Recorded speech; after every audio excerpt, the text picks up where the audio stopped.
Aujourd'hui avec Lydia, je me transforme en enfant de quoi, 5 ans? J'ai 5 ans? Oui, 5-6 ans, ça te va? Ça me va très bien. T'es en CP. Qu'est-ce que je dois faire? Alors Priscille, elle a quelque chose à raconter à sa maman. Et donc elle va essayer de venir parler avec sa maman et de lui raconter quelque chose qui s'est passé en cours de récréation. Ok. Vous êtes prêts? C'est parti. Maman! Chut. Maman, aujourd'hui on s'est moqué de moi. Je suis au téléphone. Maman! Qu'est-ce qui se passe? Aujourd'hui on s'est moqué de moi. Bon, tu sais quoi, la prochaine fois, ce que tu fais, c'est que tu vas aller voir ta maîtresse parce que du coup, moi, je suis pas à l'école. Donc, soit tu vas aller avec les élèves qui se moquent de toi, ou sinon, tu vas voir la maîtresse. Maman, tu sais, aujourd'hui on s'est moqué de moi. Bah, qu'est-ce qui s'est passé? T'as dû faire quelque chose, là, pour qu'on se moque de toi. Comment est-ce que tu t'es comporté, là, pour qu'on se moque de toi comme ça? Tu sais, aujourd'hui on s'est moqué de moi.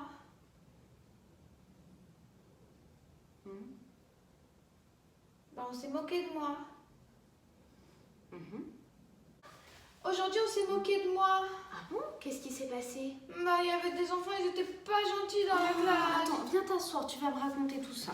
Viens. Alors, qu'est-ce qui s'est passé exactement? Ça me rappelle des vrais souvenirs. Ben, ils se sont moqués de moi, ils ont dit que j'avais un gros nez. Oh là là, qu'est-ce que tu as dû ressentir? Oh ma chérie, je suis désolée. Donc, Priscille, dans les 4 premières scènes, qu'est-ce que tu as ressenti en tant qu'enfant? J'ai eu envie de te défoncer. Et Non, pour de vrai, qui... c'était vraiment genre, Ouais, mais c'était- tu t'en fous de moi. D'accord, donc c'est ce que tu as pensé de ta maman.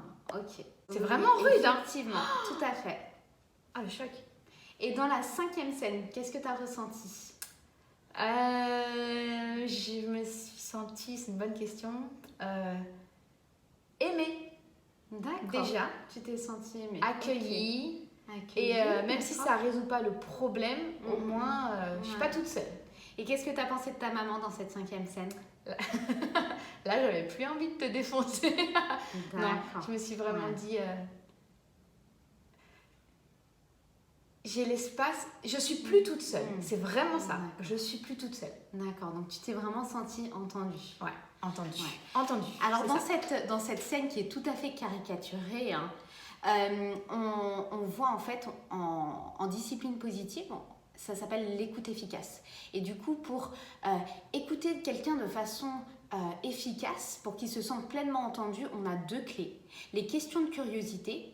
Donc, qu'est-ce qui s'est passé? Qu'est-ce que tu as ressenti? Est-ce que tu peux m'en dire plus? Et puis, la communication non verbale, le fait de poser sa main sur son épaule, de la regarder dans les yeux, de lui tenir la main. Et c'est vraiment un outil qui est puissant. En tant que parent, on peut tous avoir des moments où on ne peut pas entendre notre enfant. Et dans ces cas-là, on peut avoir un petit code qu'on se donne. Par exemple, ok, quand je pose ma main sur ton épaule et que tu veux me parler mais que je ne suis pas disponible, ça veut dire que je t'ai entendu et que quand j'ai fini, on va pouvoir en discuter et je vais pouvoir pleinement t'entendre. Évidemment, en tant que parent, on peut être amené à donner des conseils, comme vous l'avez vu, vous l'avez constaté dans la 2e scène. On peut être amené aussi à critiquer une situation parce qu'on donne notre avis, à poser un jugement sur une situation, comme dans la 3e scène, ou à tout simplement écouter sans parler. Évidemment, toutes ces scènes arrivent dans la vraie vie, mais il faut toujours veiller à l'intonation. L'intonation, elle est très symbolique. Comme si j'avais dit, mais dans ces cas-là, mais qu'est-ce qu'on pourrait faire? Est-ce qu'on pourrait aller voir ta maîtresse? Ou qu'est-ce qui s'est passé? Est-ce que tu as fait quelque chose? Voilà, l'intonation va avoir en fait un impact puissant quand on va utiliser des conseils, des jugements, voilà, ou qu'on va pas pouvoir en fait pleinement l'entendre. Si on n'a pas pu être disponible pour notre enfant, ce qui nous est arrivé et ce qui nous arrivera encore et qu'on a Tout à mal fait. répondu, est-ce que c'est une bonne idée de revenir en disant « Tout à l'heure, tu as essayé de me parler, j'étais pas disponible, maintenant j'aimerais t'écouter ?» Exactement, tout à fait. Venir voir son enfant et dire voilà, je suis désolée, j'ai pas pu t'écouter, et puis tout simplement réparer et reconnecter avec son enfant. À bientôt! À bientôt!